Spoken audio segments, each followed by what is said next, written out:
तो ये है स्टूडेंट्स पार्ट 2। अगर आप एक ऐसा नोटबुक के तलाश में हो जो डिजिटली परफॉर्म करता है लेकिन है वो एज अ नॉर्मल नोटबुक, तो अगर इसके बारे में जानना है तो पहले सब्सक्राइब कर लो, फिर बताता हूँ। बात कर रहा हूँ रिनोट की तरफ से आने वाला रिनोट एयर। तो रिनोट एआई कुछ इस तरीके से दिखता है, जो कि आपको कुछ इस तरीके से नोटबुक दिखेगा और इसका एक एप्लीकेशन आता है जिसको बोलते हैं रिनोट एआई करके इसका एप्लीकेशन आता है। और ये फ्रिक्शन पेन है, पायलट की तरफ से आता है। ये एक स्पेशल पेन है और इसी पेन से ही आप लिख सकते हैं।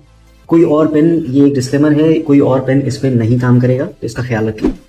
ये है रिनोट एआई का पावर, जो कि कुछ इस तरीके से आप परफॉर्म कर सकते हैं कि यहाँ पे कुछ भी अगर आप लिखते हैं तो इरेजेबल होगा।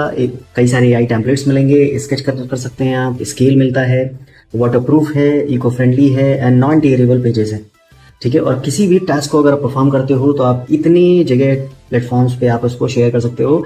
अब ये है summarise with AI in one tap. ठीक है, तो अगर आप कुछ भी लिखते हो या पूछते हो तो ये समराइज करके आपको दे देता है। Transform rough ideas into polished visuals. अगर आप कुछ भी इस तरीके से स्केच करते हो तो आपको जो इमेज जनरेट करके मिलेगा कुछ इस तरीके से आपको मिल जाता है। बात कर लेते हैं ये काम कैसे करता है। तो ये सिंपल 4 स्टेप्स होते हैं। ठीक है, use only the pilot friction pen. ठीक है, जो कि ये जो पेन मैंने बात किया था अभी, रिनोट एआई ऐप मिलेगा, उसको आप लिखे हुए कंटेंट को आप स्कैन करेंगे, पेज एंड वाइप। ठीक है, तो और एक पेन में एक इरेजर मिलता है जिससे जो स्मॉल मिस्टेक्स होते हैं उसको आप इरेज कर सकते हो। और आपको क्लीनिंग करनी है, जो भी आपने कंप्लीट कर लिया है, जो भी रिटन वर्ड्स थे, ठीक है, रिटन नोट्स थे, उसको आप उस कपड़े की सहायता से आप उसको मिटा सकते हो। और काफी सारे पेजेस हैं, ठीक है, उनको आप रीयूज कर सकते हो। तो इनके कुछ गाइडलाइंस हैं, ठीक है, डूज एंड डोंट्स। ठीक है, तो जो डूज है वो है use only pilot friction pen. ठीक है, let the ink dry for 10 to 15 seconds. जो भी आप लिखोगे उसको 10 to 15 सेकंड्स के लिए आपको ड्राई करना पड़ेगा। ठीक है, जब भी आप कोई भी फाइल को स्कैन करते हो तो जो नोटबुक होना चाहिए वो फ्लैट होना चाहिए।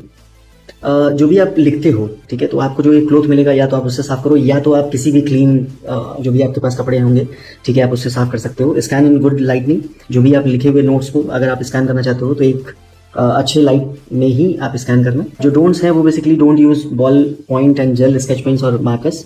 ठीक है, तो ये बिल्कुल भी यूज नहीं करना है। Don't press hard while writing. जो भी आपके पेजेस होंगे वो बहुत हार्ड यूज नहीं करना है। डोंट यूज केमिकल्स और सैनिटाइजर टू वाइप। ठीक है, कुछ भी ऐसा सैनिटाइजर वगैरह नहीं यूज करना है या केमिकल यूज नहीं करना है वाइप करने के लिए, और कुछ भी स्क्रब नहीं करना है। ये एक QR है, इससे आप डेमो ले सकते हो, इसका एक वीडियो आप देख सकते हो। तो इसके साथ कई सारे टेम्पलेट्स मिलते हैं, लाइक टू डू एक टेम्पलेट मिलेगा, एक मिनट ऑफ मीटिंग्स का टेम्पलेट मिलेगा, एक शेड्यूलिंग मीटिंग टेम्पलेट मिलेगा। तो जैसे ही अगर आप टू डू को आप ओपन करते हो तो ये सिंक हो सकता है गूगल कैलेंडर पे, MS टू डू पे, एप्पल रिमाइंडर पे। अगर आप मिस ऑफ मीटिंग पे अगर आप आते हो तो ये आउटलुक एंड जीमेल पे सिंक हो जाएगा। और शेड्यूल अगर आप कोई मीटिंग करना चाहते हो तो MS टीम्स या फिर गूगल मीट पे। यहाँ पे 1 साल का प्रीमियम ऐप एक्सेस मिलता है, इंक्लूडिंग